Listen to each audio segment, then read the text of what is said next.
Welcome to episode number 2 of Beyond the Road. I'm your host again, Sean Wash. And we're here today, guys, because we're going to talk about something that most people won't even understand, but it's something we're all familiar with, I'm pretty sure of, and that's the term, you are innocent until proven guilty. Now, in all the court shows and TV drama series, we always hear that. You know, they say whatever you say will be used against you. You're innocent until proven guilty in a court of law. And that sounds very good to know. It's kind of like, hey, well, you know, as long as I'm in it, yeah, but that's not true. I'm not going to say that. Let me not say that. Let me not say it. Let me not say it in that manner. Nah, I'm gonna say it like that. That's not true. Innocent until proven guilty, ladies and gentlemen, in the good old South, in the good state of Georgia, is a concept that you will rarely find. Now, what it should say is you are guilty until proven innocent. Fight for your life. Now, this is how it goes. Let's say a crime gets committed. Burglary, armed robbery. Armed robbery is just robbing somebody with a weapon, pretty much. Now, we don't know who did it. The victim is saying that it was... let's just give the general description. I'm not trying to be that guy. I don't want to imply race or color in this as though it's like, oh, you're just being biased, African Americans. I'm not. I'm just gonna be real, more to speak, as a lot of people know who are in this situation currently, or, you know, ex-offenders do know. So let's say you have a victim. And the victim she's just been robbed. She was carjacked, robbed, and had her purse stolen. Gunpoint. Police arrive on the scene. She gives a description. The description is it was a male about 5'11". He had distinctive tattoos in his face, red shirt, blue jeans, black shoes. I didn't really see his hair or whatnot. You know, I was scared. Okay. Now, they spread that message. Patrol gets that. And then what happens next is they go to driving around. And let's say there are a couple guys standing outside. And that one of them fits the description to a T. However, it's not our guy. So what'll happen next will be, and this is just honest reality, is they'll probably pick him up. And that is when the concept guilty until proven innocent comes into full effect. If they decide to take this young man down to the station, or, you know, even if somebody else gets apprehended for this crime, let's say this person is 6 feet tall, you know, bald, no facial tattoos. On the day of the crime, they were clearly in location A. The crime happened in location C. And there's video footage. You know where I'm going with this. We're painting the picture pretty much. You got the wrong guy. And most folks think, well, that's not going to happen, Sean. Yeah, and this is why I get serious. It happens all the time. The wrong guy gets apprehended. The wrong guy gets caught. The wrong guy gets taken in for questioning. And once you are booked and processed into jail, you are officially guilty until proven innocent. And what I mean by that is you're going to go to jail. They're going to give you a bond. Either you're going to bond out or you're going to have to stay in that jail. The issue with that is, if you don't know, some people can't afford a bond, man. In my situation, I had a bond. It was $400,000. And the seriousness of that situation is my mother was a school teacher. She ex-school teacher or whatnot, but worked for the state pretty much. And $400,000 to her, 10% would have been $40,000, which is something we didn't have. We paid I don't even know what to call it. I would call him a lawyer, but that would be a disgrace to other lawyers. We paid this man a good $20,000, really $30,000, roughly about $30,000. And so, at this point, it's kind of like, all right, another 40, we can't do it. So for me, I sat there for 4 years in jail. I was 17 years old. I sat in jail for 4 years until finally, conviction came. And so at what point in that process was I innocent until proven guilty? Because I was housed, I was incarcerated, I was held and detained. So where in this situation was there anything showing innocence? Throughout the entire time, I was being treated as though I was guilty.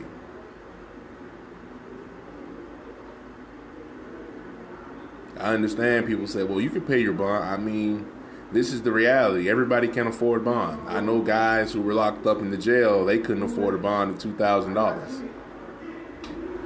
And so you look at that and it's just reality.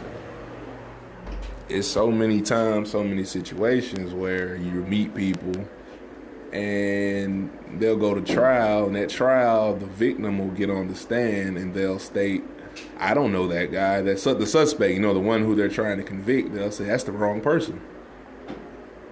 Yet the district attorney in the state, they'll continue to prosecute the case. They won't even care about that. They'll say, oh, well,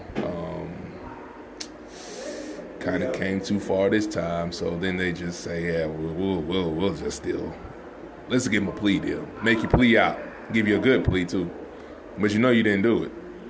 So, they still go to trial, end up losing, go down to prison. It's like, wow. It's just a wow factor. But this is the judicial system that we're supposed to trust in, that's supposed to guide and govern the laws of the land. But is it something that you can honestly trust? I mean, it works. I will say that much. Oh, it works. If you don't like somebody, call the police. Yeah, they get locked up. Yeah, they got to figure that out. Yeah, it works. Most definitely works. But is it right? Is it error-free? No, it's not. And you see that multiple times, even on the news. If you were to go to your computer right now and type it in, false incarcerations, look how many cases pop up. Look at the pending lawsuits against the state of Georgia right now, for that matter, per se. Look at the cases that have been won. Look at how many people have had their convictions overturned due to this false incarceration. Because they know how they have the DNA evidence that comes out 20, 30 years later for some gentlemen, and it reveals that they didn't commit that crime. But at that point in that time, when it was transpiring, everybody was so surefire that this was our guy. So what's going on? Now, is this taxpaying dollars at hand? This is what those are for, right? To investigate and protect and uphold all these rules, regulations, and laws. But you're sending the wrong people to a messed up place. Not even the wrong people. You're just sending whoever you choose to, honestly. It's like they spin. It's like is it a situation where you draw straws or pick names out of a hat to decide who goes to prison and who doesn't? Is it about who's representing you? Is it about election time? What is it about? What factors play a part in whether or not your situation or a crime will actually be investigated thoroughly?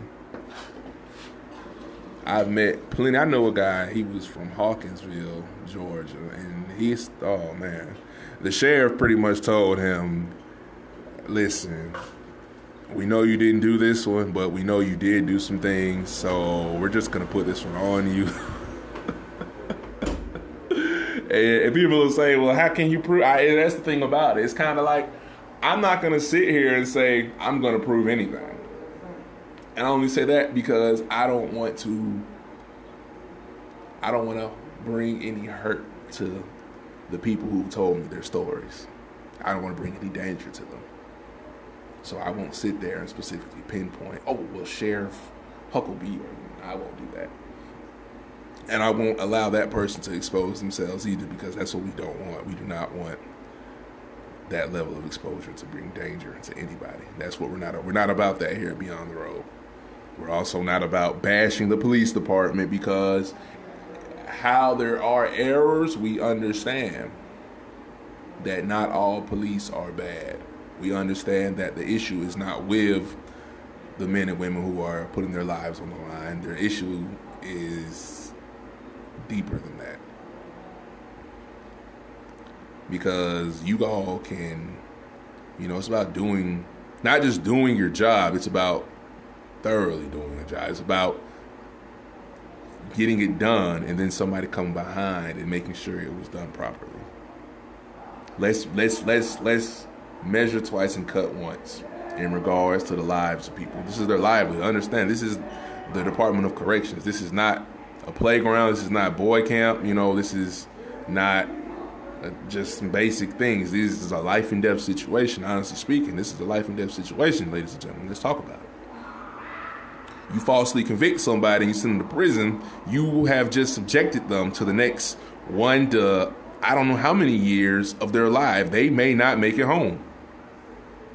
There are young men right now who are not going to make it home. I know them personally. I know some who did not make it out of the Georgia Diagnostic Prison, Jackson, Georgia. They did not make it. They did not make it. And it hurts. It hurts to sit there and focus on that, because you know this young man. You know this person. And you watch them leave the dormitory you were in, the pod you were in, go to prison, and the next news that you get is, hey man, such and such is dead. Well, how did he die? Well, he fell over the rail, or he got stabbed, or something else transpired. And it's all about the same thing. Where's the security? Nobody was there. So then you think about it. Wow, this guy had to die by himself. Nobody was there. He was surrounded by people he did not know. He died alone, away from his family, away from anybody. And you think, okay, well, some people say, well, what about the victim's family? How did they feel? And I understand that's how some people will think. And I have no choice but to respect how you feel, but does that make it right? Because it wasn't right when the victim's family had to feel it. So does it make it right if the suspect's family has to feel it? Once again, the families have nothing to do with this. One person committed a crime. When we sentence him to prison, it is a punishment for that crime. If we falsely sentence him to prison, what just happened? Oh my goodness. So not only did we get the wrong guy, the guy who actually did it is still on the street. He's still on the street. He's running around doing whatever he wants to do. He's doing more. And we're all thinking in our minds, oh yeah, we got the guy. But you didn't. You didn't get anyone. Nobody's even investigating it. And then when the guy starts telling people he didn't do it, guess what they call him? Crazy. Everyone calls him crazy. They don't want to hear it. Nobody wants to hear, oh, somebody saying that, oh, he really didn't do it. Everybody says they didn't do it. And that's what society says. Well, who did it then? No, if it wasn't you, oh, well, we don't want to hear that. And then, like it's in all situations, some evidence comes out that you really didn't do it. Then they want to make a movie about it. They want to make a book about it. They want to bring you on the Oprah show or whatever. They want to talk to you. The world wants to applaud you and how you stood up tall in the face of darkness. It's just like, man, why even go through that? Yeah, that's cool. But that person will never get back what they lost. You don't know what it's like. You don't know what it's like. This is a world within itself.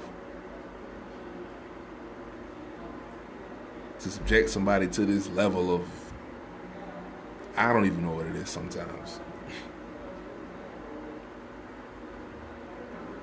It plays upon everything a man is made of.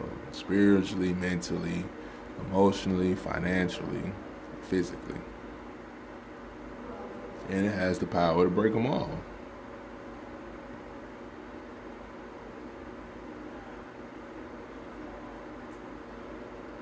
So what do we do to stop that? How do we stop that? What steps can be taken to prevent this from being considered guilty until proven innocent? I mean, like I say, that's the way it is. It's the way the court system's set up down here. Especially, if, I'm gonna be honest, and people can say what they want, especially if you're the wrong color. Especially if you're the wrong color. I know guys, man, they get sentenced for armed robbery. I know guys that get sentenced for armed robbery, man. I've seen so many African Americans, they get sentenced to armed robbery. They get a life sentence. 30 years, 40 years, 50 years, 100 years.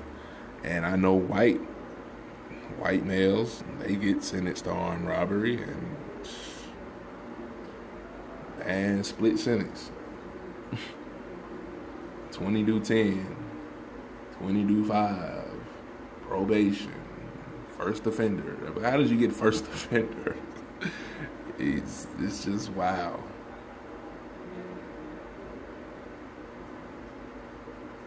It's just a real eye-opener that this is reality. This is where we stay. This is where we live. This is what's going on. And who is going to step up to make a change? Now, I say it falls upon who? Those who've sworn to uphold the law. Your lawyers, your DAs, your judges, these nice men and women who we pretty much put in office, put in power to handle these things. Are they truly equipped? Do they really care? That's the first step is, do you really care? Are you just tough on crime? Do you just want to lock the whole neighborhood up? Or are you trying to actually help people? It's deeper than just send them to prison. Wow, you just got to send them to prison. Talk to the man. Because if you have a tough on crime attitude, you don't care who comes before you. If the police say you did it, understand, that's just what they're going to say. They're going to say you did it. It was you. I don't care what you can show. You can show a video camera of you in Mexico. That footage is not even going to make it to court. He's going to say it's inadmissible. He's the one who recorded it. Throw that out so fast. Let me not say that. That's for educational purposes only. Because so many people are going to say that exact opposite. But it's reality, man.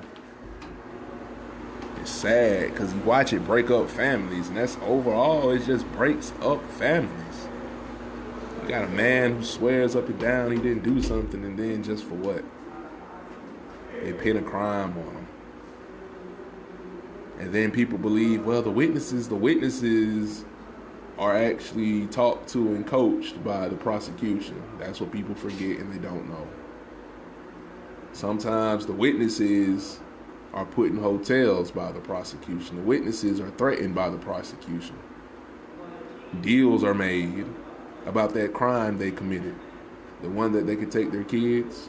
So, you just do this favor for us. We'll do that favor for you. And people believe that's only in movies, TV shows. No, it's reality. Where do you think most of this stuff is based off of? Real life situations. So you put that guy on the stand and everything is just going against him, then what? What do? We send him to prison, and then we praise him as a hero when he finally fights for his life and proves it. What if he doesn't fight for his life? What if when he gets to where he's going, it's just final? What if he doesn't make it out of there? And then the truth comes out. What do we say then? Wow, he didn't do it. Well, he said he didn't do it, but he died during the process. He died because of what? Neglect. That's crazy. And so ultimately, you have to ask yourself that number one question. If this is a possibility, if this is a reality, is this the reality and possibilities that I want, not for myself, but for my children, my grandchildren, or my great-grandchildren?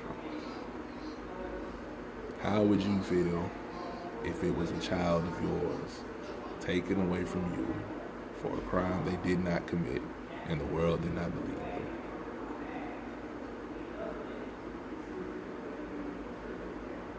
This is Beyond the Road with Sean Washington. And I thank you guys for listening today, and I just want you to think about that one. Reflect over that question.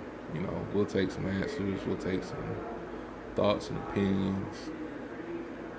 And our next segment, I'm gonna actually talk to somebody who was falsely accused of a crime. Let you all hear what he has to say, let you hear his story. This is Beyond the Road, and we're signing off.